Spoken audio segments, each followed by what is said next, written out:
ቃል ይሄዳለው።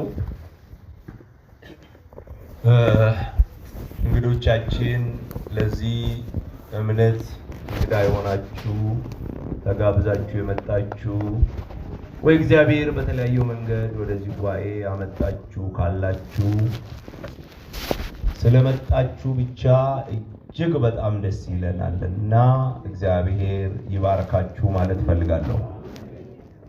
እስቲ በታጫውቹ ሁላችሁ ደስ ይለኛል። እንኳን ደህና መጣችሁ። ባህል ያለን አይደል እንደኛ ጥሩ ባህል። እንግዳ ሲመጣ ይግቡ ይጠብቃል። ይግቡ ይመጣል። ከገባም በኋላ ይቀመጡን ይጠብቃል። እና እስቲ እንኳን ደህና መጣችሁ ጭብጨባችሁ አላረካኝም።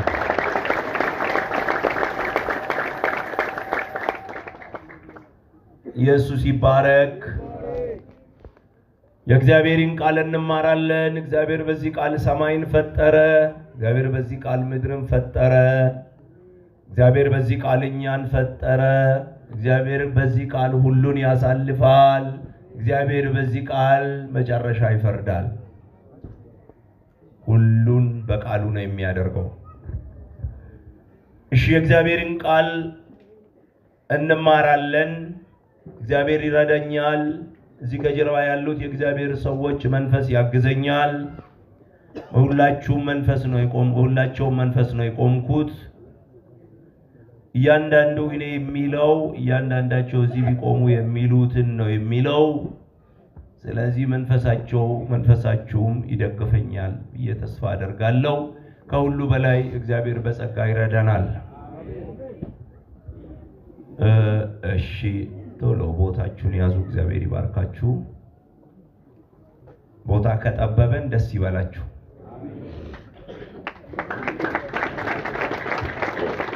ወንበር ካጣችሁም ደስ ይበላችሁ። ምን ነው ለወንበር ካጣችሁ በጣም አጨብጭቡ።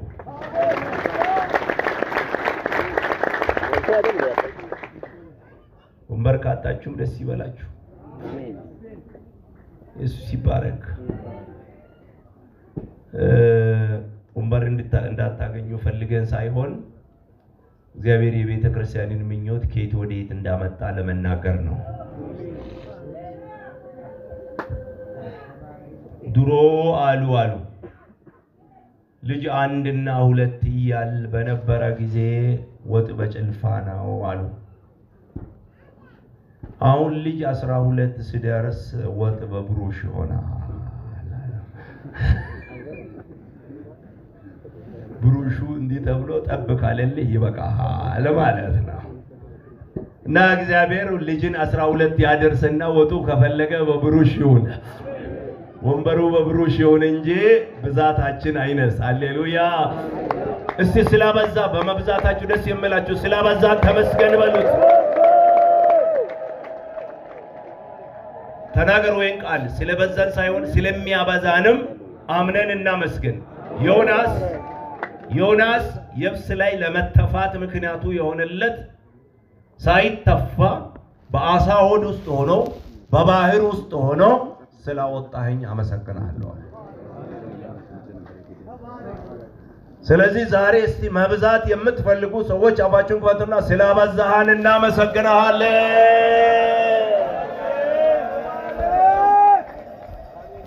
ይድገም የሚፈልግ ይድገም። ስላበዛሃን እናመሰግናለን። ለሰው እንኳን ስለሚደረግልን ትብብር በቅድሚያ እናመሰግናለን ብለን እንጽፋለን። ለሰው እንኳን እሺ እግዚአብሔር በቃሉ ይናገራል። በዚህ ቃል ሰማይና ምድርን ፈጠረ። በዚህ ቃል ያድናል። በዚህ ቃል ይመክራል። በዚህ ቃል ይፈርዳል። ስለዚህ ቃሉን እንሰማለን። መዝሙር ዳዊት ምዕራፍ 81 ትላንት እግዚአብሔር ሰው እንዳሉ ደጋግሜ ሰበክኩት። ባለፈው በዛሬ ሳምንት እንኳን የተናገርኩትን መልእክት ነው እንደገና የምናገረው። ነገም የሚደግመው ከዛም እስትንፋስ በአፍንጫዬ እስካለ ድረስ የምናገረው መዝሙር 81 ቁጥር 8 እንዲህ ይላል፣ ሕዝቤ ሆይ ስማኝ እነግርሃለሁ፣ እስራኤል ሆይ እመሰክርልሃለሁ። አንተስ ብትሰማኝ ሌላ አምላክ አይሆንልህም፣ ለሌላ አምላክም አትሰግድም። ከግብፅ ምድር ያወጣሁ እኔ እግዚአብሔር አምላኬ ነኝና አፍህን አስፋ ይሞላዋለሁ ይላል። እግዚአብሔርን መስማት፣ እግዚአብሔር ይሰማ፣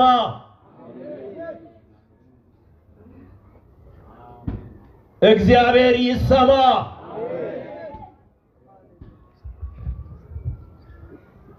እግዚአብሔርን መስማት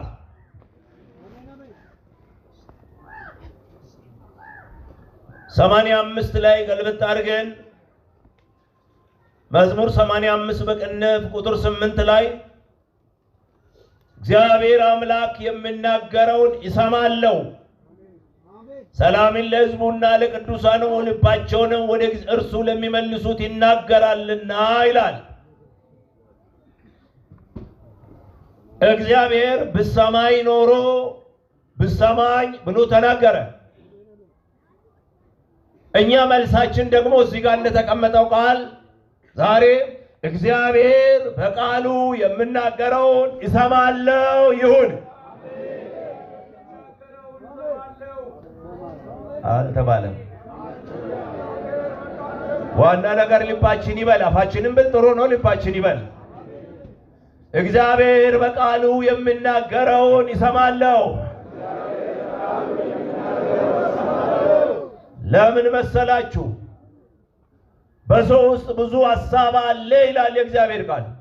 የእግዚአብሔር ሐሳብ ብቻ ግን ይጸናል። በሰው ውስጥ ብዙ ሐሳብ አለ፣ በየሰዓት የሚለዋወጥ ብዙ አእምሮት አለ፣ ከዚህ ወደዛ የሚያንሳፍፍ ብዙ ምኞት አለ፣ ፊታችንን የሚያጠቁር ከንፈር የሚያስመጥጥ ብዙ ሐሳብ አለ። እንዲያደርጋለሁ የሚል የእግዚአብሔር ሐሳብ ነው ግን የሚጸና። የሰው ሐሳብ ቢያምረንም አይጸናም፣ ቢጣፍጥም አይጸናም። ስለዚህ እግዚአብሔር አምላክ የሚናገረውን እሰማለሁ። ለምን? እግዚአብሔር ሰላምን ለሕዝቡና ለቅዱሳኑ ልባቸውን ወደ እርሱ ለሚመልሱት ይናገራል። ይናገራል። እግዚአብሔር ይናገራል። ገርማቸዋል። እግዚአብሔር ተናጋሪ ነው፣ ይናገራል። ሰው አይሰማም እንጂ ይናገራል።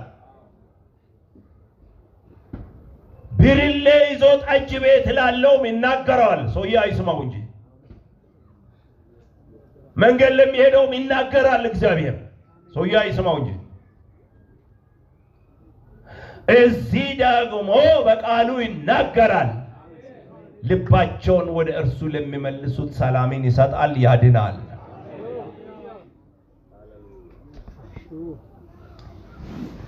ትንሽ ላንብበውና ሌላም ቃል ላንብበው። ዕብራውያን ምዕራፍ 12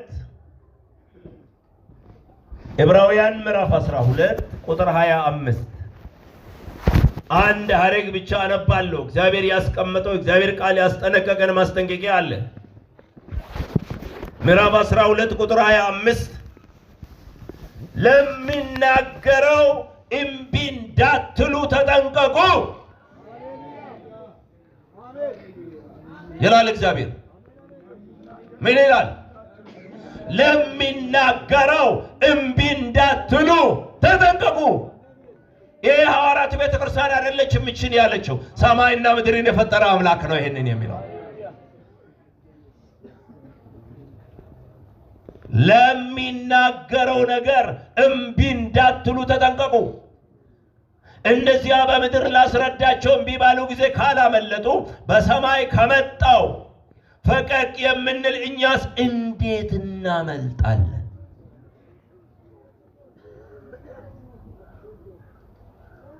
እግዚአብሔር የሚናገረውን እምቢ የሚል ልብ አይኑር። በዚህ ከተማም አይኑር፣ በዚህ ጉባኤም አይኑር፣ በዚህ በጉራጌ ሀገርም አይኑር። እግዚአብሔር ይናገራል። ለሚናገረው እምቢ እንዳትሉ ተጠንቀቁ። ስለ እግዚአብሔር አፋችሁን ክፈቱና ለምትናገረው እሺ በሉት። ደስ ይላል። አንተ ተናገር እንጂ ነህ እሺ። ተው ያልከኝን እሺ፣ ጣል ያልከኝን እሺ፣ ሂድ ባልከኝ መንገድ እሺ፣ አድርግ ያልከኝን እሺ፣ ውጣ ካልከኝ እሺ። ሃሌሉያ። ለሚናገረው ነገር እምቢ እንዳትሉ ተጠንቀቁ። የሰው ማስጠንቀቂያ እኮ እንቅልፍ የሚያሳጣን ሰዎች ነን እኛ። በዚህ ቢጣል እግርህን ሰብራለሁ ብሎ ያለን ሰውዬ ያንን መንገድ እንዳንረግጥ ያደርገናል አያደርገንም? እንኳን የእግዚአብሔር ማስጠንቀቂያ አይኔን ነው የሚያጠፋ። ሁለተኛ በዚህ ብትመጣስ ስለ አይኔ በዛ አላልፍም።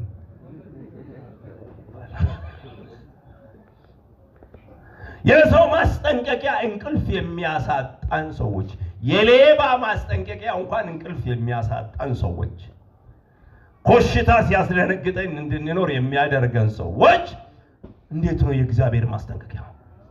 ለሚናገረው ነገር እምቢ እንዳትሉ ተጠንቀቁ ይላል።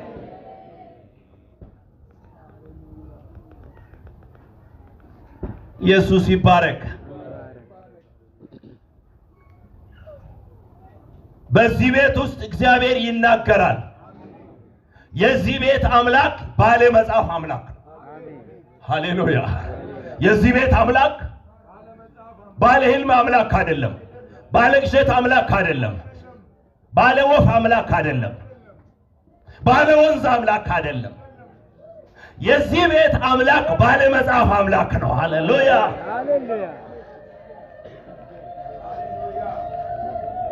ቃል ያለው አምላክ ነው። ስለዚህ ይሄ ባለ መጽሐፉ አምላክ እንዲህ ይላል። ዝም ብለን ነው ጥቅስ የምትደረደሩ አትበሉ፣ ይናገራሉ። መዝሙር 87 ቁጥር 5 ጀምረው ሰው እናታችን ጽዮን ይላል፣ በውስጧ ሰው ተወለደ። ዛሬም በውስጧ ሰው ይወለዳል። እርሱ ራሱ እግዚአብሔር ልዑልን መሰረታት። እግዚአብሔር ለሕዝቡ አሜን፣ በውስጧም ለተወለዱት አለቆቿ በመጽሐፍት ይነግራቸዋል። በአንቺ የሚኖሩ ሁሉ ደስ እንደምላቸው ይነግራቸዋል። በምን? በመጽሐፍ።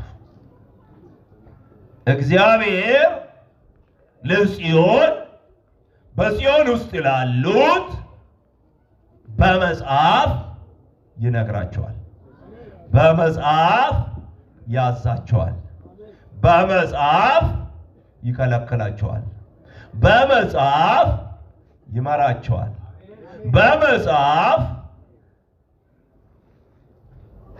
ይባርካቸዋል፣ በመጽሐፍ መንገድ ያሳያቸዋል፣ በመጽሐፍ ራሱን ይገልጥላቸዋል፣ በመጽሐፍ ይፈርዳል።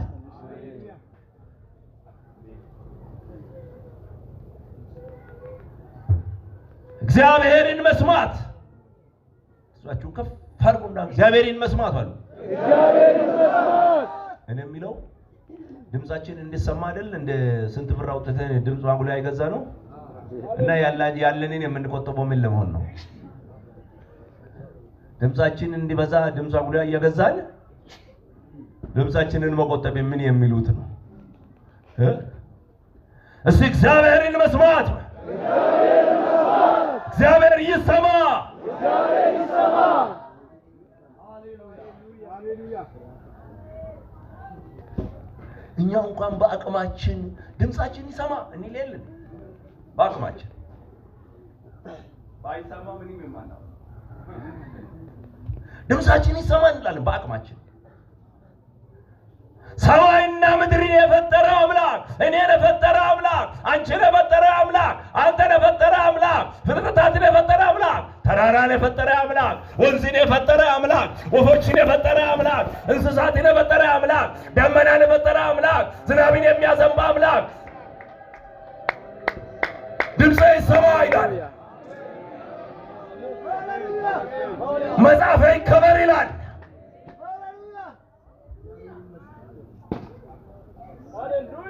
በምድራችን ላይ የአማልክት መብዛት መጽሐፍ ቅዱስ አንድ አምላክ የሚለው ባለመስማት ነው አማልክት የበዙት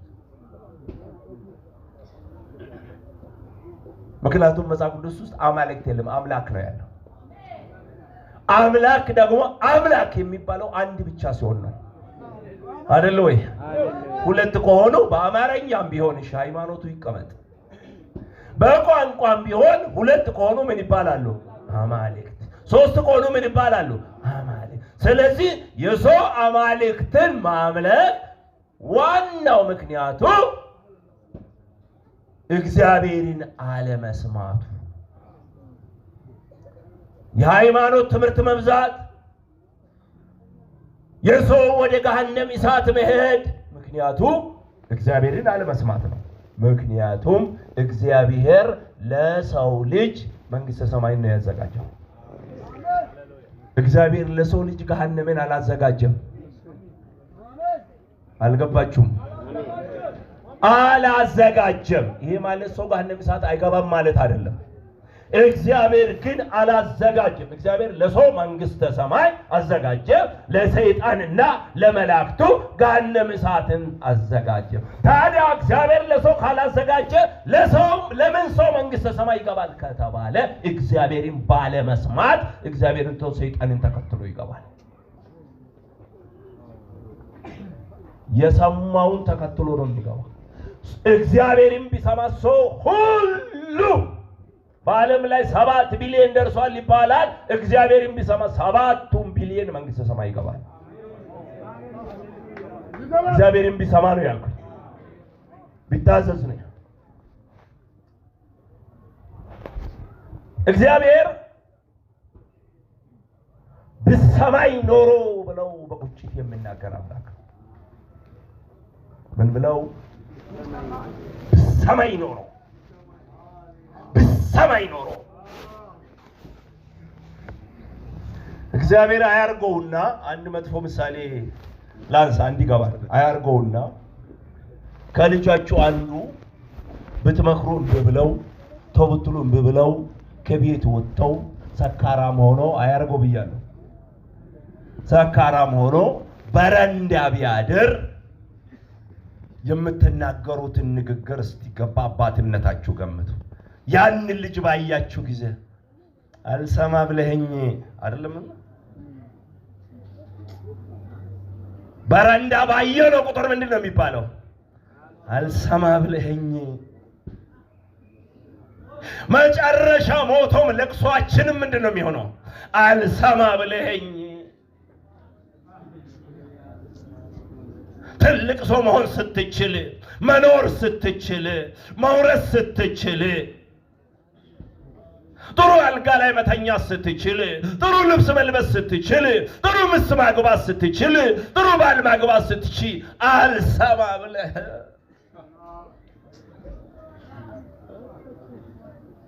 ይሄንን ስሜት ተረዱለት ለእግዚአብሔር ዓለም አልሰማ ላለው ለእግዚአብሔር ይሄን ስሜት ተረዱለት አልሰማ ብለኸኝ ጣዖት ያደቅሃል አልሰማ ብለኸኝ በሽታ መከራህን ያበላል አልሰማ ብለኸኝ መጠጥ ያደቃል በሽተኛ ያረጋሃል በእድሜ ይፈርዳል አልሰማ ብለኸኝ ዝሙት ይበላሃል በምድር በሰማይ ይበላሃል አልሰማ ብለኸኝ ለጣዖት ትሰግዳለህ ብሰማይ ኖሮ እስቲ ሰማሃለው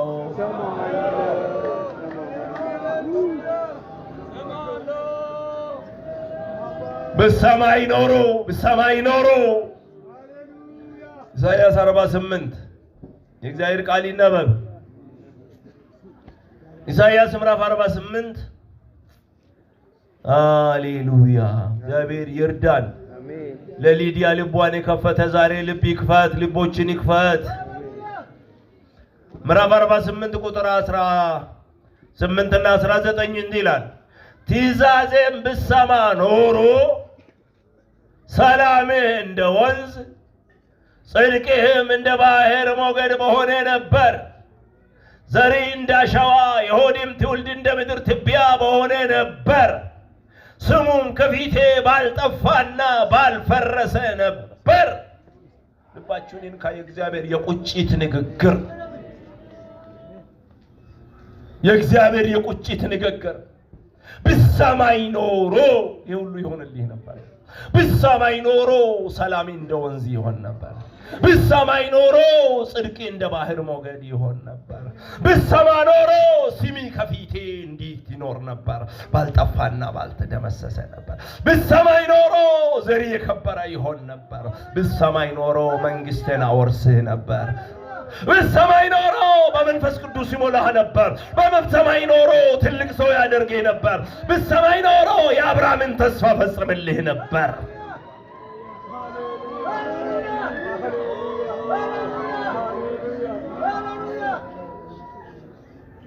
እግዚአብሔርን መስማት የጣዖት መብዛት ምክንያቱ እግዚአብሔርን አለመስማት ነው። የሰው ገሃነመ እሳት መግባት ምክንያቱ እግዚአብሔርን አለመስማት ነው። የሰው መጠጥ ቤት መግባት ምክንያቱ እግዚአብሔርን አለመስማት ነው።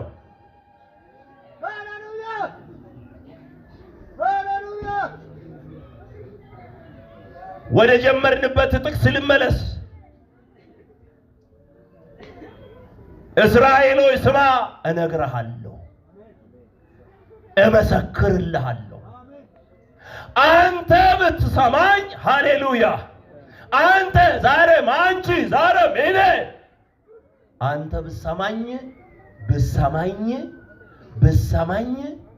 ሌላ አምላክ አይሆንልህም፣ ለሌላው አምላክም አትሰግድም። አያችሁ፣ ለሁለተኛ አምላክ መስገድ፣ ለሶስተኛ አምላክ መስገድ እግዚአብሔርን ያለ መስማት ውጤት ነው። እንግዶቻችን ዛሬ ስሙት ይህንን አምላክ። ይህ አምላክ የፈጠራችሁ ነው።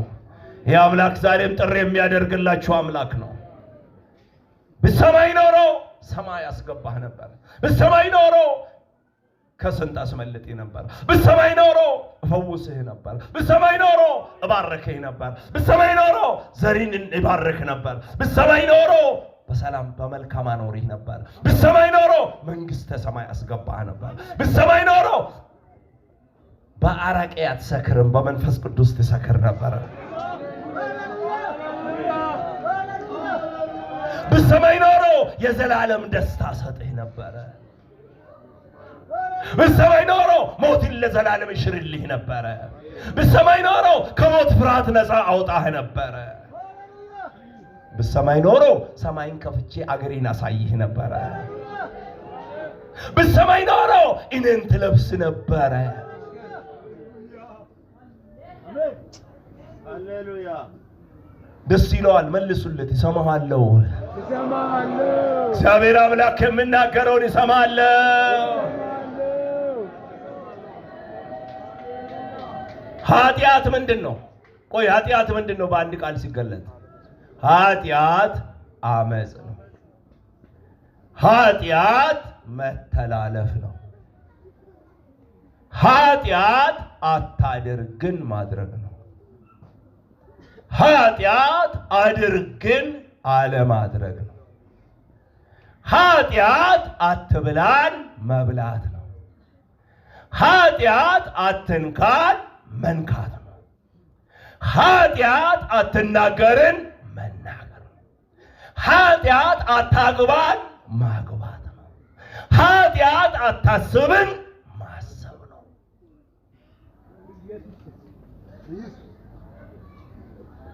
ኃጢአት አትበላም በመብላት ነው ወደ ሰው ህይወት የገባው። በመጀመሪያ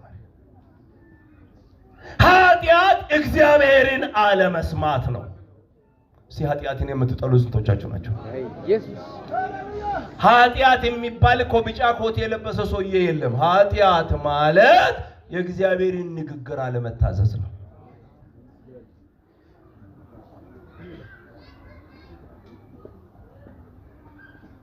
ስለዚህ እግዚአብሔር ከተሰማ ለሌላ አምላክ አይሰገድም። እግዚአብሔር ከተሰማ እግዚአብሔር ስንት ነው? ጥቂት ሰው ነው የሚለው። እግዚአብሔር ስንት ነው? አንድ በሚለው አትድገሙ። በየመሃሉ ወሳኝ ነገር እናገራለሁ። እስራኤል ሆይ ስማ፣ አምላክሽ እግዚአብሔር አንድ እግዚአብሔር ነው የሚለው ነገር ነፍሳችሁ ይድናል ብቻ አይደለም ይዛለው ተስፋ አንድ ነው ስትል መልካም ይሆነልሃል አለ። አንድ ነው ስትል እድሜህ ይረዝማል አለ። አንድን ዝም ስትሉ እድሜያችሁን እንደምትቀንሱ አትርሱ። በተለይ አንድ ዝም አይባልም። ተመስገን ኢየሱስ። እግዚአብሔር ስንት ነው? ምናልባት የማይሰማ ካለ እግዚአብሔር ስንት ነው?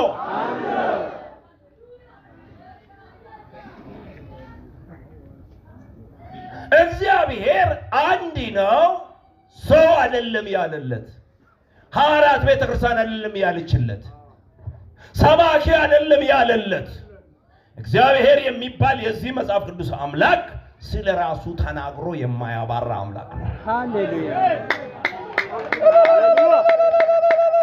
ስለ ራሱ የተናገረ ነው ብቻ ሳይሆን ተናግሮ አያባራም። ስለ ራሱ ተናግሮ የማይጠግባ በዓለም ላይ ያለው ሚሊየን ቢሊየን ትሪሊየን ጣዖታት ቢኖሩ አንድ ስለ ራሱ የተናገረ የለም። ሁሉም ሰው የተናገረላቸው ናቸው። ሁሉ ሰው የተናገረላቸው ናቸው። ይሄ አንዱ አምላክ ግን ስለ ራሱ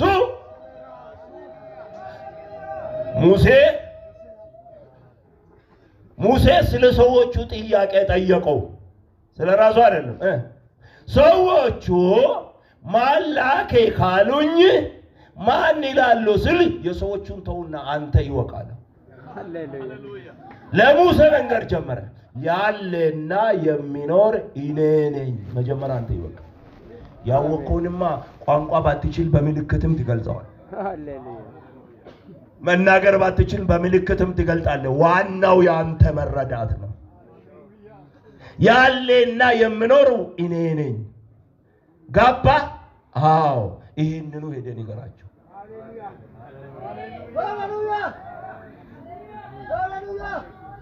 ስለ ራሱ ተናግሮ የማያባራ አምላክ ነው። ይገርማቸዋል። እግዚአብሔር ብዙ ሰዎችን ለሰው ልጆች ተናግሯል። ለሙሴ ተናግሯል፣ ለነቢያት ተናግሯል፣ ለሐዋርያት ተናግሯል። አንድም ቦታ ግን የትኛውንም መልእክት ይዞ መጥቶ የራሱ ማንነት ሳያስቀድም መልእክት ተናግሮ አያውቅም። እግዚአብሔር ይደግማሉ። አልሰማችሁ? እፈውስሃለሁ ብሎ ለመፈወስ ቢመጣም ከመፈወሱ በፊት እኔ ብሎ ስለ ራሱ ሊነግርህ ይጀምራል።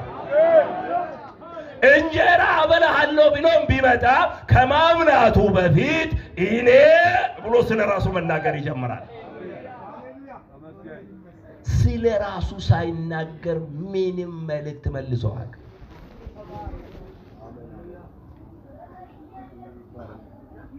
ለያዕቆብ ሊገለጥ መጣ።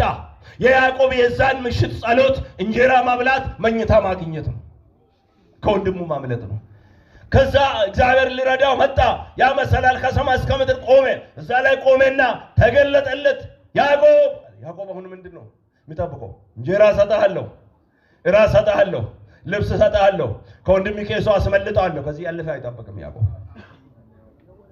እግዚአብሔርም የመጣው ያንኑ ሊመልስ ነው። ግን ራሱን ሳያውጅ ምንም መልእክት ስለማይናገር እኔ የአባቴ የአብርሃም አምላክ የይስሐቅም አምላክ ነኝ። ማንነቱን ሳይናገር አይፈውስህም። ማንነቱን ሳይናገር አይፈውስሽም። ማንነቱን ሳይናገር እንጀራ አያበላም። ማንነቱን ሳይናገር እንጀራ አያበላሽም። ሃሌሉያ! ማንነቱን ሳያውጅ ጥያቄህን አይመልስም። በመጀመሪያ ማንነቱን ያውጃል። ሃሌሉያ!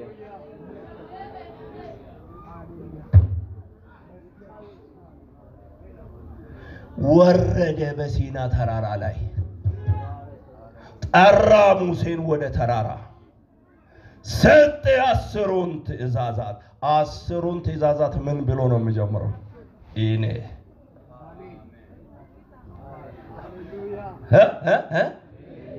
ለሙሴ 10ቱን ትእዛዛት ሎር ተራራ እየዘለለ ወረደ። ተራራ ማዘለለን ካዩ ይበቃቸዋል ብሎ አልተወም። እኔ ዘጸአት ምዕራፍ 20 ዘጸአት ምዕራፍ 20 ይነበብ እግዚአብሔር ቃል። ይህ አምላክ ስለራሱ የተናገረ አምላክ ነው እንጂ የሆነ ሰው በህልም ያወራለት አይደለም።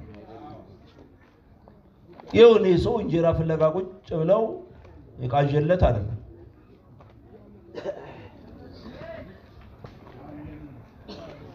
ምዕራፍ 20 ቁጥር 1 እንዲህ ይላል፣ እግዚአብሔርም ይህን ቃል ሁሉ እንዲህ ብለው ተናገረ። ማ እግዚአብሔር ከግብፅ ምድር ከባርነት ቤት ያወጣሁ እግዚአብሔር አምላክ እኔ ነኝ። አይበቃም ለሚሰማው? ለሚሰማ እኮ 30-50 ጥቅስ መስበክ አስፈልገንም ነበር። እግዚአብሔር አንድ ጊዜ እኔ ነኝ ካለ አይበቃም? እኔ ነኝ ደግሞ ተራ እኔ ነኝ አይደለም። አምላክ እግዚአብሔር እኔ ነኝ። መልሱለት እስቲ። አምላክ እግዚአብሔር አንተ ነህ የሚለው ማን ነው ዛሬ? እንደገና ጥቂት ሰው ነው ያለ። አምላክ እግዚአብሔር አንተ ነህ። ደስ ይለዋል። መልስ ነው አይተጠየቅም። ከግብፅ ምድር ከባርነት ቤት ያወጣሁ አምላክ እግዚአብሔር እኔ ነኝ። እግዚአብሔር ሌላ አጠገቡ ካለ አማርኛ ጠፋው።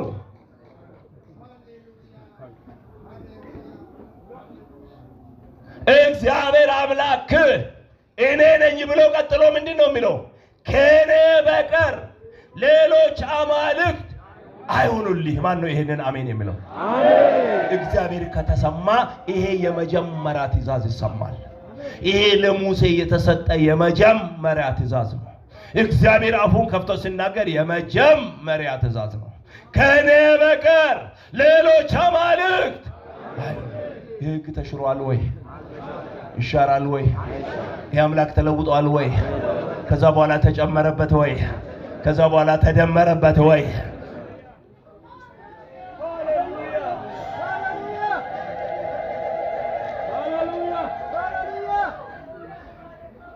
የትእዛዛት ሁሉ ፊተኛይቱ የትኛ ናት አለ አንዱ ፈላስፋ መስሎታል። ትእዛዝ ከትእዛዝ ጋር አወዳድሮ ለመክሰስ ነው የፈለገው። ከትእዛዛት ሁሉ ፊተኛይቱ የትኛይቱ ናት አለ። ኢየሱስ ደግሞ ፊተኛይቱ ያለው ጨመረለትና ፊተኛይቱና ታላቂቱ አለ። ታመጣለህ። ሃሌሉያ። ፊተኛይቱና ታላቂቱ ትእዛዝ። ሃሌሉያ። እስራኤል ሆይ ስማ፣ አምላካችን እግዚአብሔር አንድ እግዚአብሔር ነው። እቺ ፊተኛይቱና ታላቂቱ። አራባሉ ባካችሁ ምን ታላቂቱ። ድገሙ። ፊተኛይቱና ታላቂቱ።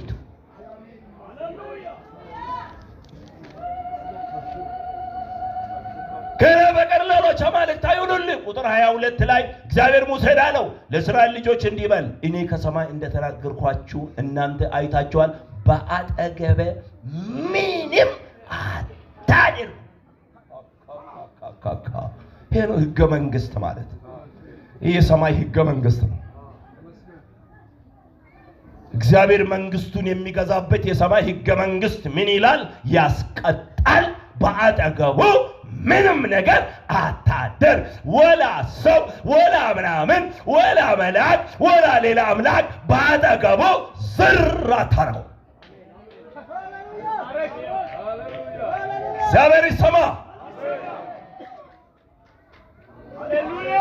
እዛ ጋ ማን ይሰማ? ማን ይሰማ?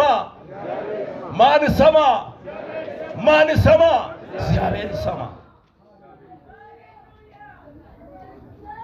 እግዚአብሔር በምን ይናገራል? በመጽሐፉ ይነግራቸዋል። ባጠገበ ምንም ማታደርጉ ያለውን አምላክ ለማናደድ ነው። ሰይጣን ስራው ማናደድ ስለሆነ ሰይጣን ስራው በተቃራኒ መተርጎም ስለሆነ በግራ እንትና አለ በቀኝ እንትና አለ የተባለው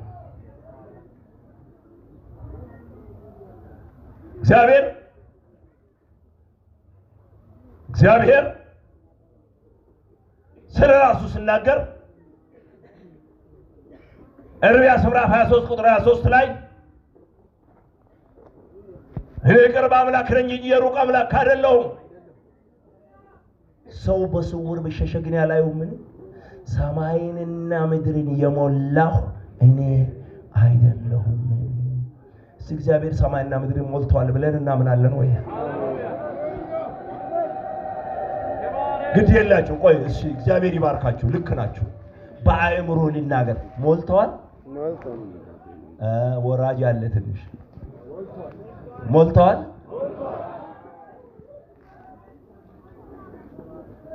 እሱ ሞልቷል። የኛ እምነት ግን አልሞላም። ሞልቷል ጋር አልሞላም። የኛ እምነት እሱ ሞልቷል። ምን ሞላ? ሰማይና ምድር ስከባርጉና ተናገሩ። ምን ሆነዋል? ሰማይንና ምድርን የሞላው እኔ አይደለሁም እኔ አለ እግዚአብሔር። ሰማይና ምድርን ሞልቷል ብሎ መታመላችሁ መታመኑ ስንቶቻችሁ ናቸው? ትላንትም ስንማር እንደነበረ እግዚአብሔር ምንድነው? መንፈስ ነው። እግዚአብሔር ምንድነው? መንፈስ ነው። የት ነው ያለው? ሰማይና ምድርን ሞልቷል። አንደኛ አሁን በቀኙ ተቀመጠ እንትና በቀኙ አንዱ በቀኝ ሲያደርጉ ሌላውም ሌት እንደሚያደርጉ ይወቀው። እነሱ ይወቁት። ቀኝ የሚባለው አቅጣጫ ሆኖ ለእግዚአብሔር ሊሰራ አይችልም። ለምን? አንደኛ እግዚአብሔር መንፈስ ነው። ሄሎ እስቲ በሉልኝ። እግዚአብሔር ምንድነው? መንፈስ። ፊቱ ወዴት ነው? ፊቱን ወዴት አዙሬ ነው ግራና ቀኙን የለየው መንፈስ። ሁለተኛ ሞልቷል። በሰማይ በምድር ከሱ የተረፈ ሌላው የሚቀመጥበት ስፍራ የለም።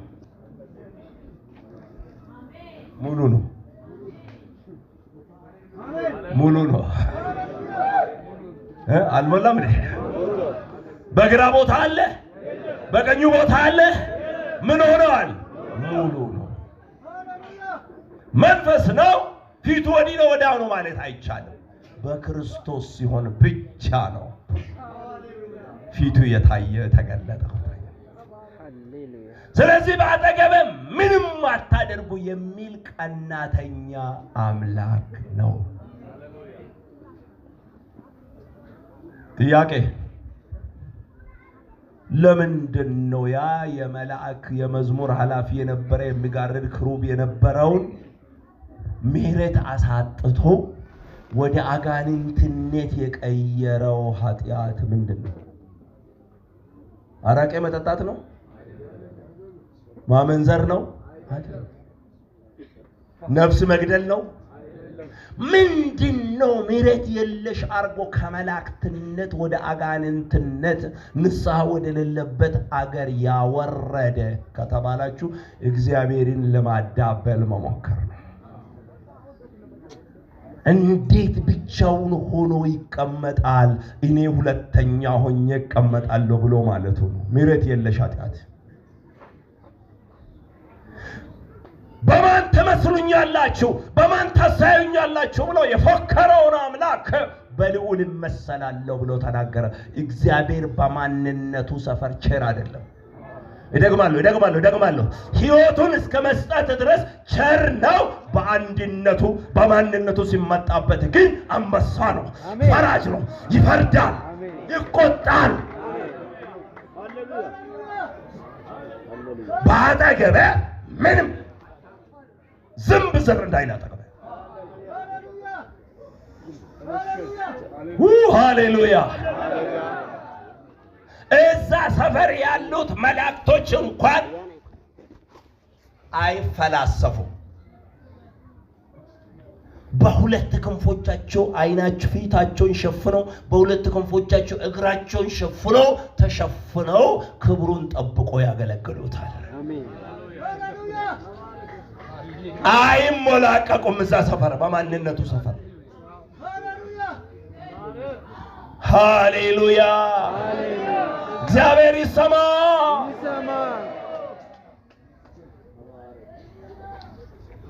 እዚህ ኢሳይያስ ትንሽ ታገሱኝና እናንብብ እግዚአብሔር ቃል። ኢሳይያስ ምዕራፍ 46 እግዚአብሔር ከተሰማ ከዚህ ንግግር ማን ያልፋል? ማን ያልፋል ከዚህ? ይቅርታ ምዕራፍ 44 ነው። 44 ቁጥር 6 ምዕራፍ 44 ቁጥር 6 እግዚአብሔር ከተሰማ እግዚአብሔር ከተፈራ ከዚህ ንግግር ማን ያልፋል? ለዚህ ንግግር ማን ምላሽ ይሰጣል? ከዚህ ንግግር ጋር ማን ይከራከራል? ቁጥር 6 የእስራኤል ንጉሥ አሜን።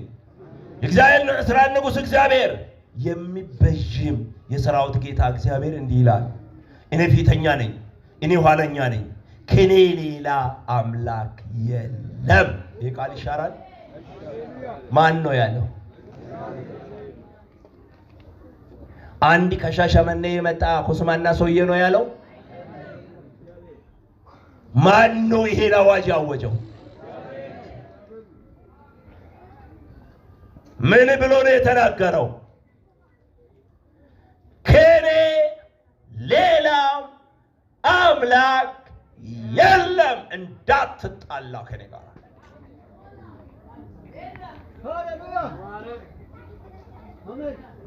ከኔ ሌላ አምላክ የለም።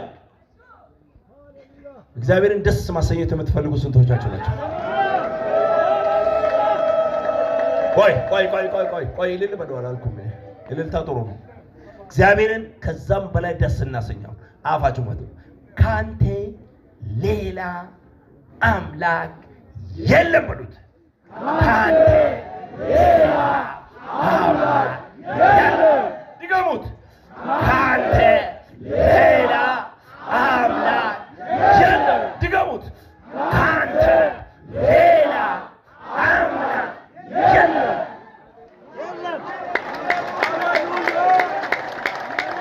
መልሳችሁ ተብለናል፣ እንመልስለታለን። ሌላ አምላክ የለም።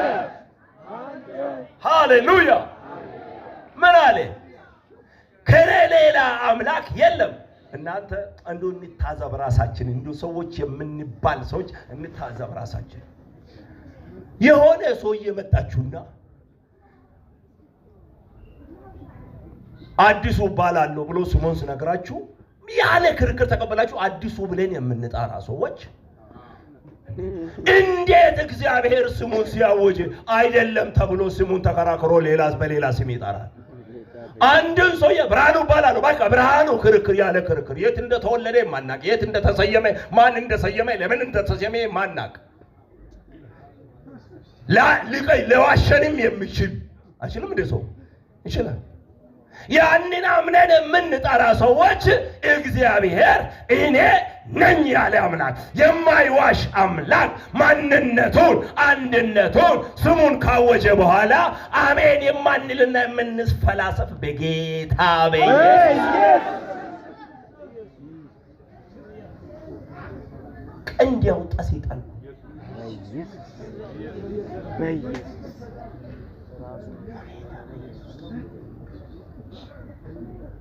አዲሱ ባላል በቃ አዲሱ ከዛ ምንም ክርክር የለም። ደመላሽ ባላል በቃ ደመላሽ ክርክር የለም። ሰውን አምነን ስሙን ነገረን ብለን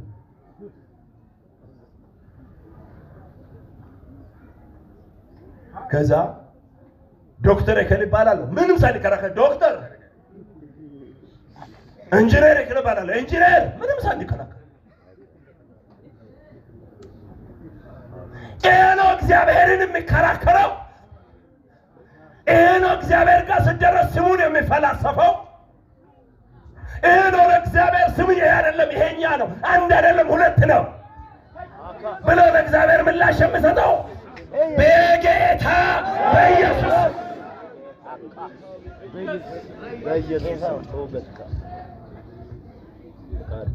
እግዚአብሔር ከተሰማ ከዚህ ማን ያልፋል? ከኔ ሌላ አምላክ የለም። እንደኔ ያለ ማን ነው? በመለኮት የማይተናነሱ የማይበላለጡ በስሜ የማይተናነሱ የማይበላ ኧረ በእናትህ ነውር ነው።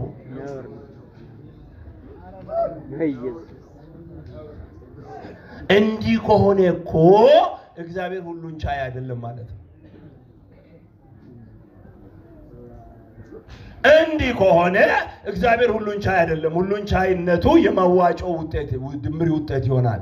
ይሄኛ ግማሹን ችለው ያኛ ግማሹን ጨምሮበት ያኛ እንትን ጨምሮበት ሁሉን ቻይነት የሚሰራ አንድ ሲሆን ብቻ ነው። አሜን።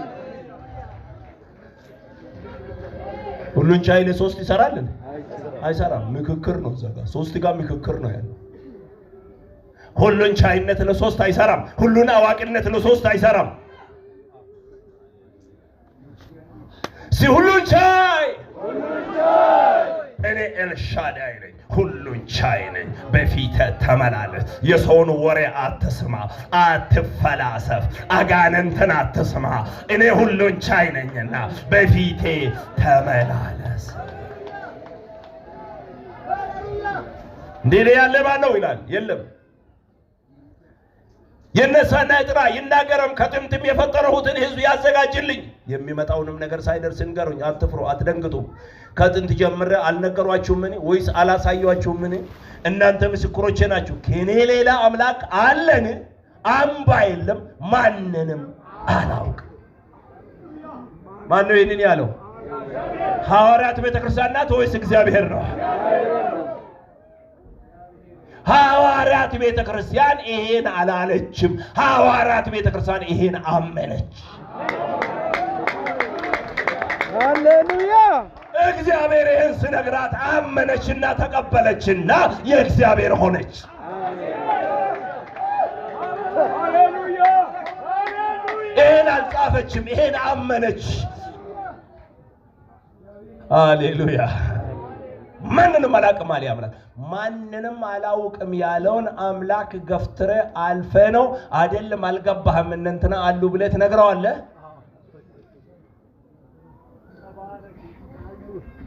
ስለዚህ እግዚአብሔር አንድ ብቻ ነው። ዘፍጥረት ምዕራፍ 1 ቁጥር 26 ሰውን በመልካችን እንፍጠር፣ በመልካችን እንደ ምሳሌያችን እንፍጠር የሚለውን አይንህ አያነብም ወይ ብሎ ጠየቀ። ጥሩ ጥያቄ ጠየቀኝ። እሱን ከመመለሴ በፊት እኔ ደግሞ ልጠይቅህ አልኩት። እሺ አንተ ከቁጥር 1 እስከ 25 ያለውን በምን በኩል አልፈ 26 ጋር ደረስክ?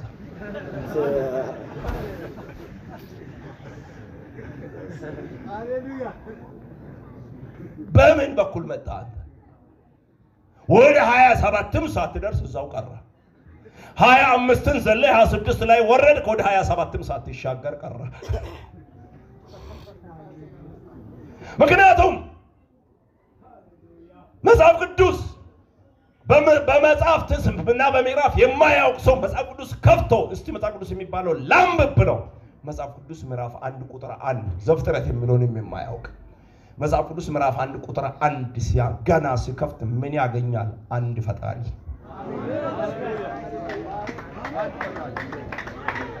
በመጀመሪያ እኛ ደግሞ የመጀመሪያውን ነው እንጂ መሀል የወለደውን አናመልክም። በመጀመሪያ እግዚአብሔር ሰማይንና ምድርን ፈጠረ።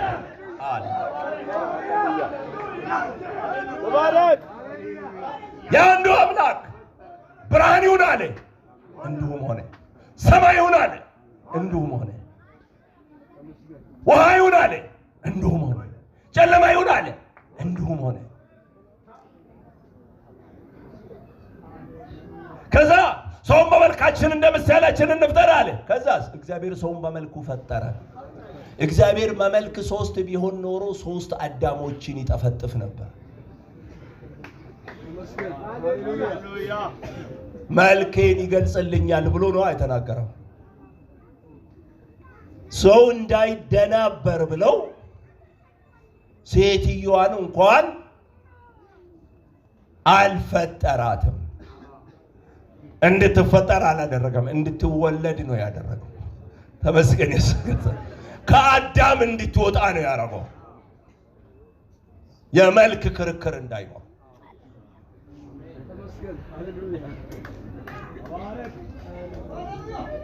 እግዚአብሔር ሰውን በመልኩ ፈጠረ ይላል። እግዚአብሔር 3 አካል አለው ከተባለ አዳም ከ3ቱ የቱን ነው የሚመስለው? የትኛው መልክ ነው የሚወክለው? ስለዚህ እግዚአብሔር አንድ ነው። እግዚአብሔር ተገለጠ። በምን ተገለጠ? በምን? እስቲ ሃሌሉያ በሉ። እስቲ አንድ ነገር እናገራለን።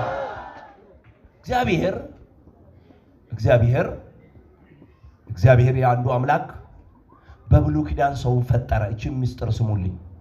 በብሉይ ኪዳን ሰውን ፈጠረ፣ ከአፈር አበጀ።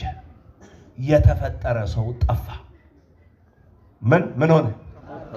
ጠፋ።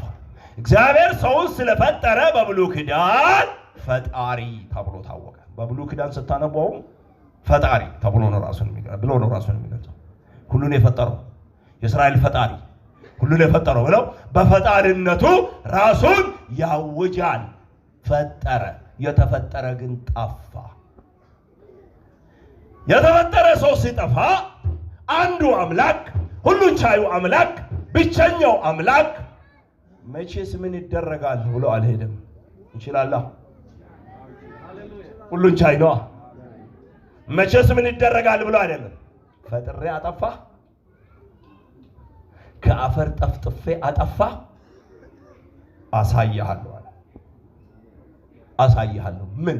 ከማይጠፋ ወልጄ አሳያለሁ። ከአፈር ፈጥሬ አጠፋ። አዎ የማይጠፋ አረግብሃለሁ። ሃሌሉያ። ዘሩ ከማይጠፋ ዘር ወልጄ ጉድ እሰራሃለሁ። ስለዚህ ነው ዳግመኛ የተወለዳችሁት ከሚጠፋ ዘር አይደለም። መጀመሪያ የተወለድነው ከየትኛው ነው? ከሚጠፋ ነው። ስለዚህ ጠፋ። ከሚጠፋ ነው የተፈጠረው። ጠፋ። አፈሯ ራሷ ምድሯ ራሷ የምትጠፋ ናትና ከሚጠፋ ነው የተፈጠረና ጠፋ። ከማይጠፋ ወልጄ አሳያለሁ። ፈጥሬ አጠፋ፣ ወልጄ አድናለሁ። ስለዚህ ስሙኝ፣ ያ በብሉይ ኪዳን ፈጣሪ ብሎ ራሱን ይገልጥ የነበረው አምላክ የአንዱ አምላክ ፈጣሪነቱ እንደተጠበቀ ሆኖ ወደ አዲስ ኪዳን ሲመጣ አባት በሚል ማዕረግ ራሱን ገለጠ። አዲስ ኪዳን ሲመጣ ማንኛ አለ? አባት ወይም አብ። አባቴ በሉት። ሃሌሉያ። አብ አትሰናከል። አዳሜ በአባትነቱ አባት የሆነ እኮ ሊወልድህ ስለመጣ ነው።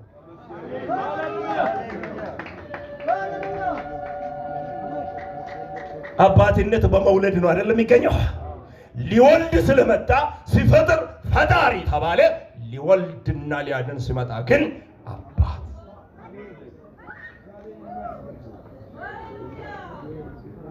አባት ተባለ፣ ልጅ ተባለ። ወሬ አታብዛ። ተው በእናትህ። አንተን ሊወልድ አንቺን ሊወልድ ነው አባት የተባለው።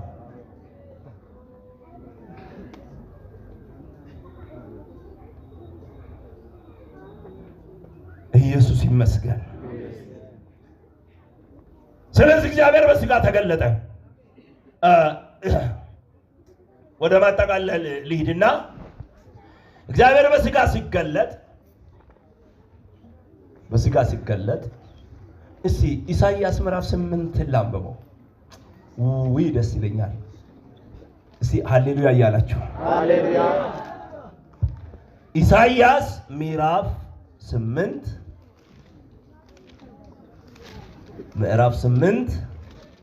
ቁጥር 13 እስከ 15 እንዲህ ይላል። ነገር ግን የሠራዊት ጌታ እግዚአብሔርን ቀድሱት፣ የሚያስፈራችሁና የሚያስደነግጣችሁም እርሱ ይሁን። የምታመልኩት እሱን ይሁን ማለት ነው። እርሱ ማ የሰራዊት ጌታ እግዚአብሔር እርሱ ለመቅደስ ይሆናል። ማ እርሱ ራሱ ምን ይሆናል? ለመቅደስ ይሆናል። ነገር ግን ለሁለቱ ለእስራኤል ቤቶች ለእንቅፋት ድንጋይና ለማሰናከያ አለት በኢየሩሳሌም ለሚኖሩ ለወጥመድና ለአሽከላ ይሆናል። ብዙዎች በእርሱ ይሰናከላሉ፣ ይወድቁማል፣ ይሰበሩማል፣ ይጠመዱማል፣ ይያዙማል። መቼ? ለመቅደስ ሲሆን። ለመቅደስ እስኪሆን ድረስ እግዚአብሔር አንድ ነው ተብሎ ኖረ። ለመቅደስ ሲሆን ማለት ምን ማለት ነው? በሥጋ ሲገለጥ ይህን ቤተ መቅደስ አፍርሱት፣ እኔ በሦስተኛ ቀን አነሳዋለሁ አለና ስለ ሰውነቱ ቤተ መቅደስ ተናገረ። እርሱ ለመቅደስ ይሆናል ማለት እርሱ ሥጋን አዘጋጅቶ በሥጋ ይገለጣል። ሃሌሉያ።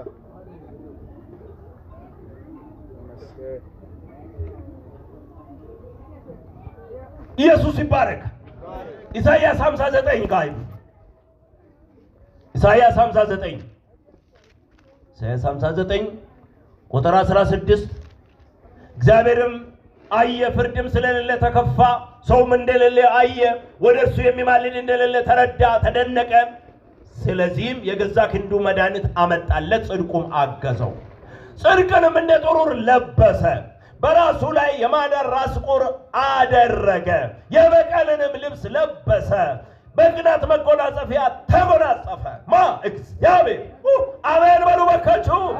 አሜን። እግዚአብሔር ሰውን ፈጠረ፣ ሶስት ጠፋበት ነው አለና አንድ የበቀል ልብስ ለበሰ። አጥፊውን የሚበቀልበት፣ ዲያብሎስን የሚበቀልበት፣ ኃጢአትን የሚበቀልበት፣ ሞትን የሚሽርበት አንድ የበቀል ልብስ ለበሰ እግዚአብሔር። ሃሌሉያ። ማነው እሱ? ክርስቶስ ወይም ሥጋው። የበቀል ልብስ ለበሰ።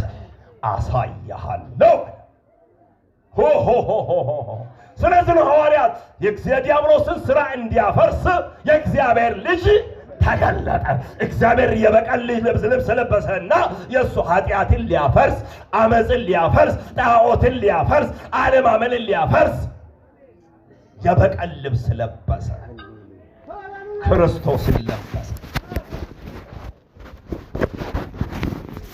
ጽድቅን ለበሰ። ማ? ኧረ ማ? መልሱ። ማ? እግዚአብሔር። ማ? እግዚአብሔር። ማን ለበሰ? እግዚአብሔር። ምን ለበሰ? ሥጋ፣ ጽድቅ፣ ክርስቶስ ልጁ።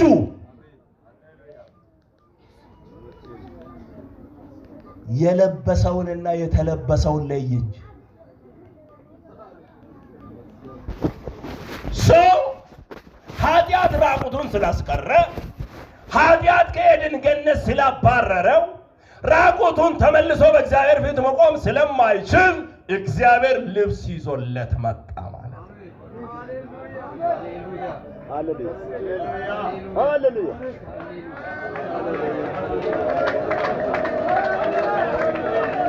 ምን ይዞለት መጣ? ልብስ ይዞለት መጣ። ምን ይዞለት መጣ? ልብስ ይዞለት መጣ። ምን ይዞለት መጣ? ሥጋን ይዞለት መጣ። ስለዚህ ይሄ ትንቢቱን ያመነ ሕዝብ፣ የሥጋውን መምጣት ያመነ ሕዝብ እኮ ሥጋን ለራሴ ለበስክ አይለውም። ሥጋን ለራሴ ያዘጋጀ እኮ አይደለም፣ ለኔ ያዘጋጀህልኝ። ዕብራውያን ምዕራፍ 10 ቁጥር 5 ላይ መስዋዕትንና መባን አልወደደም፣ ሥጋን ግን አዘጋጀህልኝ። ለማን ነው ያዘጋጀው? እግዚአብሔር። ለምን ሥጋን አዘጋጀልኝ? ሥጋና ደም የእግዚአብሔር መንግሥት ስለማይወርስ የአዳም ሥጋን እግዚአብሔር አይታረቀው።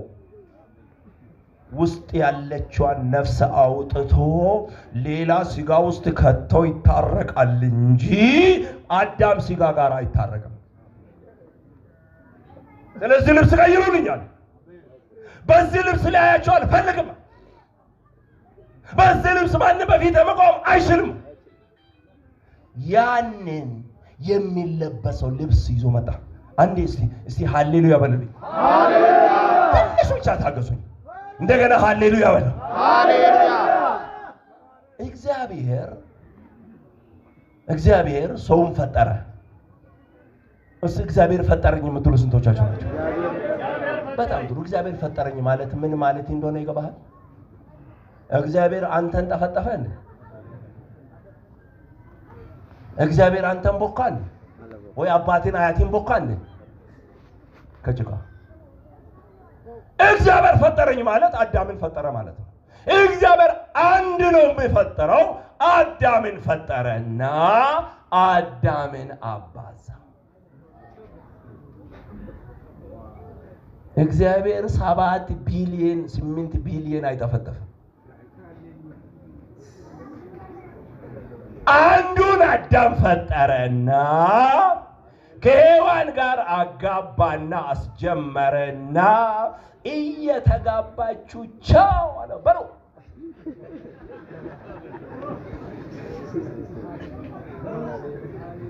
ተባዛለ። አጋባች፣ ወለደች፣ አጋባ፣ ወለደ።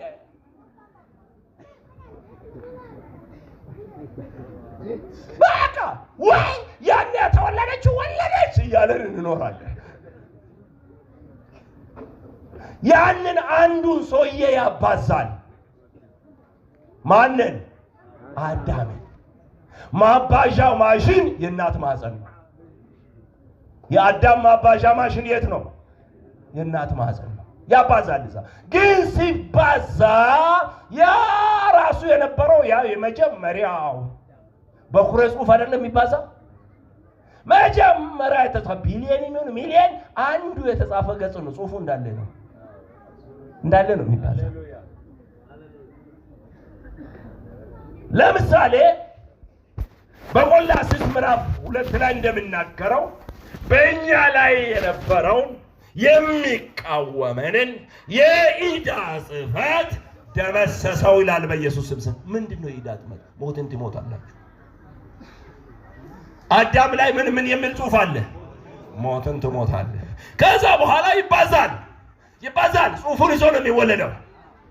ተወለደ፣ ስሙ አዲሱ ተባለ፣ ግን ምን የሚል ጽሑፍ አለበት? ሞትን ትሞታለህ። ተወለደ፣ ደጀነ ተባለ፣ ግን ምን አለበት? ሞትን ትሞታለህ። አስተር ተባለች፣ ምን አለባት? ሞትን ትሞታለህ። ይባዛል ዝም ብሎ። መልኩ ቀይ ነው፣ ግን ምን አለበት? ሞትን ትሞታለህ። መልኩ ጥቁር ነው፣ ግን ምን አለበት? ሞትን ትሞታለህ። ቀይ ናት፣ ምን አለባት? ሞትን ትሞታለህ። 8 ቢሊየን ሞትን ትሞታለህ የሚል ጽሑፍ ያለበት ወረቀት ተባዛ።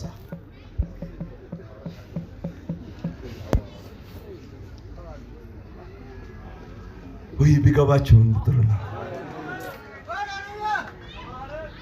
አባቴ እንደዚህ ነው፣ አባቴ ደግ ሰው ነበር፣ እናቴ ደግ ሰው ነበረች፣ ደግሳ የምታበላ ነበረች፣ ደግሶ የሚያበላ ነበር፣ ቀና ብሎ ሰውን አያይም ነበር። ልክ ነው፣ ቀና ብሎ ማያይም፣ ደግሶም ይበላል። ግን ምን ያረጋል? የተባዛበት እናት ማህፀን የተባዛ ሞትን ትሞታለህ የሚል አለበት።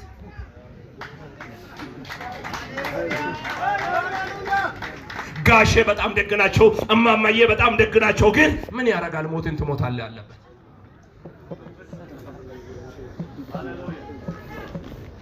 ያ የማንም እርሳስ አይፍቅም። ስለማይፋቅ ይወለቅ አለ እግዚአብሔር። ምን አለ? ስለማይፋቅ ታጥቦ ስለማይለቅ ይወለቅ። ይህንን ያዘነ አምላክ ሌላ ልብስ ይዞልን መጣ።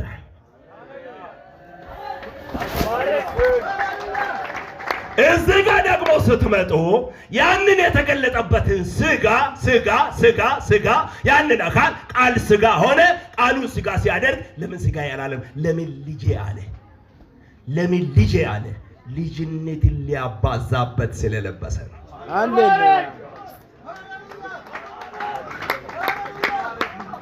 እግዚአብሔር በኩረ ጽሑፍ የሚባል አለ።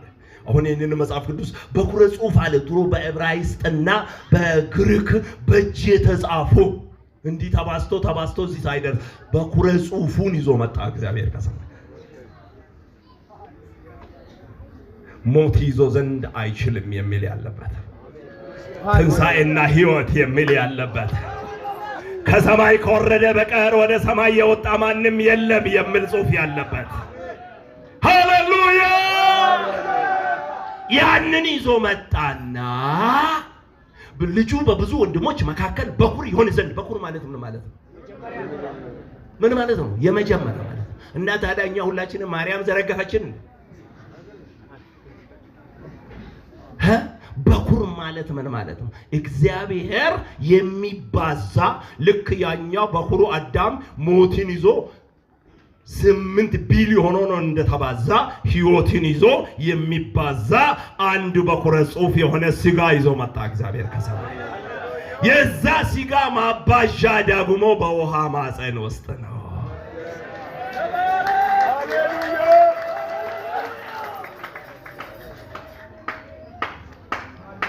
ሃሌሉያ!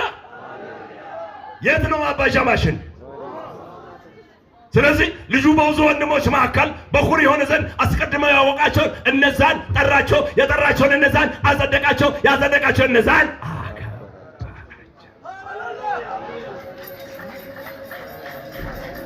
አከበራቸው ሲባል ይሄው ቤት ስለሰራን፣ ልብስ ስለለበሰን፣ መኪና ስለገዛን አከበረኝ የምንል እንዳይመስላችሁ።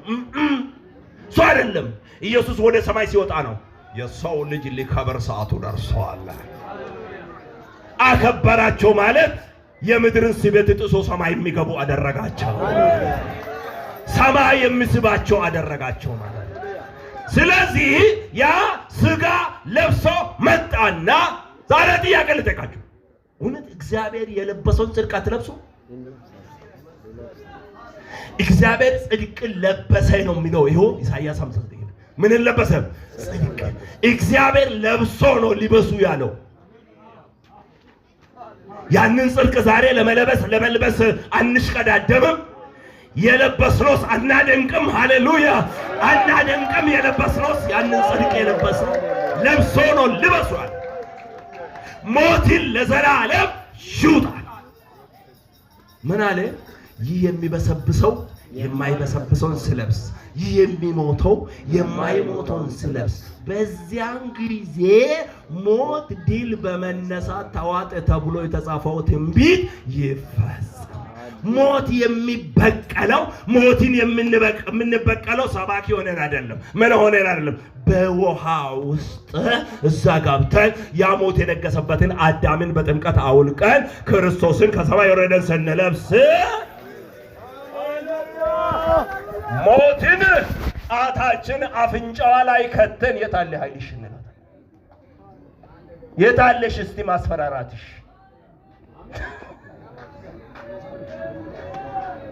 ሃሌሉያ! ሃሌሉያ! ስለዚህ እግዚአብሔር ለብሶ የመጣው ልጁን አትለብሱም? ያ ከሰማይ የወረደ ማባሻ ውሃ ውስጥ ነው። ኃጢአት ይሰረይ ዘንድ በጌታ በኢየሱስ ስም አጠምቃለሁ፣ ክርስቶስን ለብሶ ይወጣል። አጠምቃለሁ፣ ክርስቶስን ለብሶ ይወጣል። ውሃ ውስጥ ሲገባ የዕዳ ጽሕፈት ያለበት ሆኖ ይገባል። ሲወጣ ግን ሞት ለዘላለም የተሻረለት ሆኖ ይወጣል። ሃሌሉያ! ስለዚህ ነው ቆሮንቶስ ላይ በውርደት ይዘራል፣ በክብር ይነሳል። የሁለቱን ሥጋ ውድድር እኮ ነው። ሌላ ውርደት እንዳይመስላችሁ። አዳማዊ ሥጋ ይዞ ይገባል፣ ክርስቶስን ይዞ ለብሶ ይወጣል። ወራዳ ሥጋ ይዞ ውሃ ውስጥ ይገባል፣ ጠልቆ ሲወጣ ግን የከበረ ለብሶ ይወጣል። ዕዳ ያለበት ለብሶ ይገባል፣ ሲወጣ ግን ሃሌሉያ ዘላለምን ሕይወት ለብሶ ይወጣል።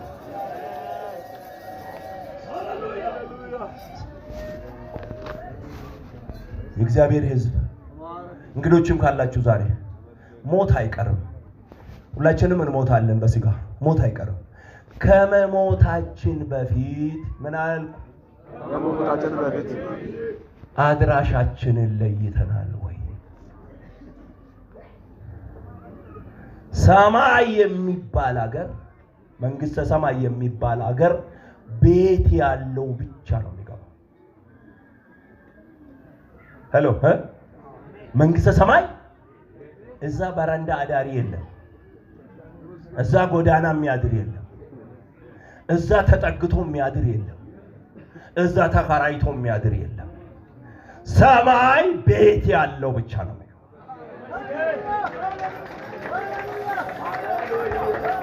ሀብታም ነው የሚገባ እንዳትሉ፣ ወይ ሀብታም ድንቄም አንተሳሉ እንኳን ሰማይ ሄዶ ምድር ላይም ሊገዛልን አልቻለም። ገንዘብ ያላት እንኳን እዛ ሄዶ እዚህ ማቆቶታል። ስለዚህ በሰማይ ቤት አለን ወይ? ጥያቄ ሁሉ ሰው ራሱን ይጠይቃል። በሰማይ ቤት አለን ወይ? አሁን ቡታጅራ ቤት ሞልቷል። ፎቅ በፎቅ ነው ሞልቷል አይደል? ቤት ቡታጅራ ቤት ሞልቷል ብዬ አዲሱ ሆየ ቤተሰቡን በመኪና ጭኖ ቡታጅራ ቢገባ መግቢያ ያገኛል? ቤት ስለሌለ ነው ቡታጅራ። ሰውዬ ቤት የለው እዛ ሀገር ላይ ቤት አለ ነው ወይ በሰማይ? ይህን ጥቅስ ላንብብና እንግዶች ካላችሁ በአክብሮት ወደምጠራችሁ አልፋለሁ። ሁለተኛ ቆሮንቶስ ምዕራፍ ይህን ጥያቄ ይዛችሁ ለዚህ ጥያቄ መልስ ነው። ሁለተኛ ቆሮንቶስ ምዕራፍ 5 ከቁጥር 1 ድንኳን የሚለው ምድራዊ መኖሪያችን ቢፈርስ በሰማይ ያለ በእጅ ያልተሰራ የዘላለም ቤት የሚሆን ከእግዚአብሔር የተሰራ ሕንፃ እንዳለን እናውቃለንና በዚህ ውስጥ በእውነት እንቃትታለንና ከሰማይ የሚሆነውን መኖሪያችን እንድንለብስ እንናፍቃለንና ለብሰን ራቁታችንን አንገኝም። በእውነትም የሚሞተው በሕይወት ይዋጥ ዘንድ ልንለብስ እንጂ ልንገፈፍ የማንወድ ስለሆነን በድንኳን ያለን እኛ ከብዶን እንቃትታለን። ነገር ግን ለዚህ የሰራን እግዚአብሔር ነው፣ እርሱ የመንፈሱን መያዣ ሰጠን። ሁለት ነገር አወዳድሯል እዚህ ድንኳንና ሕንፃ። ድንኳን ብሎ ያለው ይሄ አዳማዊ ስጋችን ነው። የድንኳን እድሜ ትንሽ ነው። እዚህ ጋር ተዘርግቶ 3 ቀን በኋላ ስትመለሱ የለም። ደግሞ ትንሽ ቆይና ያረጅና ይቀደዳል። ይቀደዳል። ከዛ ደግሞ አልፈው ያረጀ ሲሄድ ደግሞ ተቀደደ ተብለው ሲሰፋ ሲፌቱ ራሱ ይቀደዋል። እሱ ስጋችን ነው። አልሰማችሁም እንዴ? ሰውዬ ወይም ሲቲዩ ሀብት እያለ በቂ ሀብት እያለ በዚህ እድሜ ኦፕሬሽን አይደረግም ቤት ሄዶ ይሞት ብሎ ሐኪም ስላልሰማችሁ?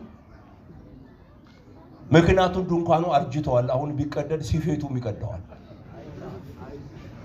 አይስ በቃ ድንኳኑ አርጅተዋል። አሁን ይሰፋ ቢባል ሲፌቱ ምን ያደርገዋል? ይቀደዋል። የልብስ ትንሽ ሲቆያው ቢሰፋ ሲክሩም ይቀደዋል። እሱ ስጋችን ነው።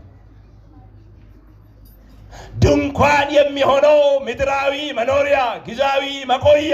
አንድ ምስጢር ልንገራችሁ። አብርሃም ሀብታም ነበር። አብርሃም ባለጸጋ ነበር። የከብቶቹ እረኞች 318 ነበሩ። ግን በድንኳን ኖረ።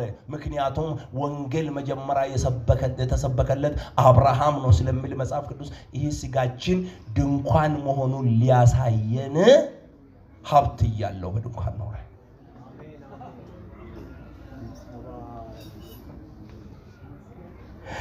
ምድራዊ ድንኳናችን ይፈርሳል። ምንም በሽታ ባይኖርበት 90 ዓመቱ በሽታ ሆኖበት ይፈርሳል። ተሳሳትኩ? ምንም አንድ በሽታ ባይኖርበትና 90 ዓመት ቢገባ አይታመምም? እድሜው ራሱ በሽታ ሆኖበት ማቶ ሲገባማ መቅሰፍት ይሆንበታል። እድሜው ራሱ ድንኳን ነው። ይሄ ቢፈርስ ግድ የላችሁ ማለት ግን በሰማይ አለን ወይ? ጳውሎስ አለን ብለዋል። እኛ አለን ወይ? ዛሬ እንግዶቻችን ምን አለ? በሰማይ አለ። እሺ በእጅ ያልተሰራ የዘላለም ቤት የሚሆን ከእግዚአብሔር የተሰራ ከእግዚአብሔር እስቲ በሉልኝ። ስለዚህ ነው የክርስቶስ ሥጋ ከሰማይ ነው ያለው፣ ከሰው አይደለም። ከሰው የተዋሰ አይደለም። ከማርያም ከአብርሃም የተዋሰ አይደለም። ህንጻው ከምን የተሰራ ነው? ከእግዚአብሔር የተሰራ ነው። ቃሉ ከእግዚአብሔር ነው የወጣው። ቃል ሥጋ ሆነ። ከእግዚአብሔር የተሰራ አሜን። ህንጻ እንዳለን እናውቃለንና በዚህ ውስጥ በእውነት እንቃትታለን። ከሰማይ የሚሆነው መኖራችን እንድንለብስ እንናፍቃለን። እስቲ ቀና በሉ፣ ወደ እኔ ተመልከቱ። እግዚአብሔር ይባርካችሁ። ወደ እኔ ተመልከቱ። አንድ ጥያቄ ልጠይቃችሁ። መኖሪያ ይለበሳል? ቆይ መኖሪያ ቤት ይለበሳል? እዚህ ሰፈር ልምጣ እስቲ። ቆይ መኖሪያ ቤት ይለበሳል ወይ? አይለበስም?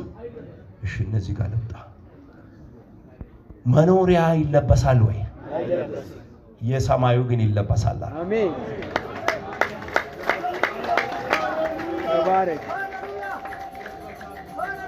ከሰማይ የሚሆነውን መኖሪያችንን እንድንለብስ እንናፍቃለን።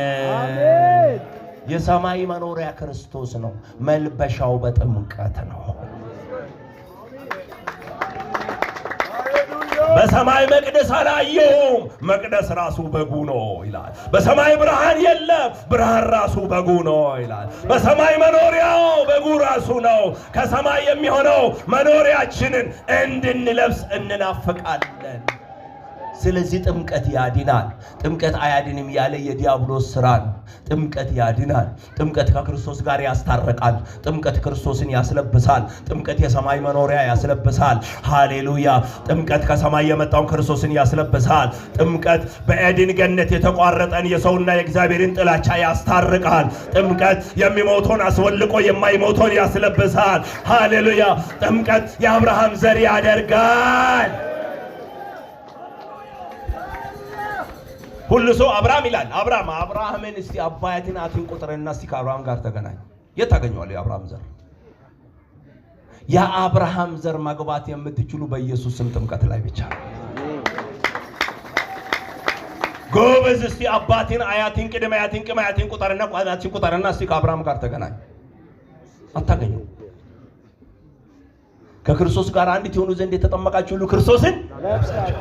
ባሪያ የለም፣ ጨዋ የለም፣ አይሁድ የለም፣ የግሪክ ሰው የለም፣ ወንድ የለም፣ ሴት የለም፣ ሁላችሁም በክርስቶስ ኢየሱስ አንድ ሰው ናችሁ። እናንተ የክርስቶስ ከሆናችሁ እንኪያስ የአብርሃም ዘር እንደ ተስፋውን ቃል ወራሾች ናችሁ። ጥምቀት ያስወርሳል።